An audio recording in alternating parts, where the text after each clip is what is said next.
अस्सलाम वालेकुम नाज़रीन, तो सिरायो पारस न्यूज़ शामिल कयूं था। लाड़काणू मां नादर अली बलेदी जी रिपोर्ट। कंगा थाने जे हद ॻोठ महमूद वासी पोरियत गुलाम रसूल जो हुयो पंहिंजी न्याणी मुस्मत करण सां गॾिजी मीडिया ॾों ताईंदे चयो त असां 7 महीना अॻु हकड़ा ॻोठ जे रहवासी नौजवान अनवर उस्मान खे धीअ जो संग ॾिनो हो, जंहिंखां पोइ मुंहिंजी न्याणी ऐं मास्तर एज़म मथां कारनि जो कूड़ो इल्ज़ाम हणी न्याणी कंवल खे क़तल करे रहियो आहे। जंहिंखां पोइ अदालत सगोरी में पंहिंजे वकील मिस न्यूलफर शेख ऐं वकील मोहम्मद आगा करल जे मार्फत दरख़्वास्त दाख़िल कराई, जंहिंखां पोइ पुलिस मुंहिंजी धीअ कंवल खे बाज़ियाब कराए अदालत में पेश कयो, जिते न्याणी मुंहिंजे हवाले कई वई। जंहिंखां पोइ असांखे जवाबदार अनवर उसराण ऐं उनजो भाउ वकार उसराण, पीउ अरशाद उसराण ऐं ॿिया हिरासा करे मोतमार धमकियूं ॾेई रहिया आहिनि, जंहिं करे सख़्तु परेशानी खे मुंहुं ॾेई रहिया आहियूं।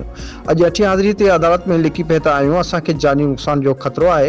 हिननि सुप्रीम कोर्ट ऐं DIG लाड़काणू SSP उमरान कुरैशी खां मुतालबो कयो आहे त फौरी नोटिस वठी जवाबदारनि खां जिंदाजी कराए तहफ़ुज़ फ़राहम कयो वञे।